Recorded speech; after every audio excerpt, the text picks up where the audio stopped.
Hello guys, in this video I'm going to show you how to check the store on the Sygic application. But first of all, I just want to mention, please don't forget to subscribe to our channel, because at 100,000 subscribers we are going to show you our YouTube revenue statistics and growth strategy, how to make money online. So let's jump into it.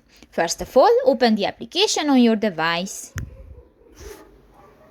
New, click to the three lines at the upper right corner of the screen, and you can find the fourth option, the Sygic store. Click that,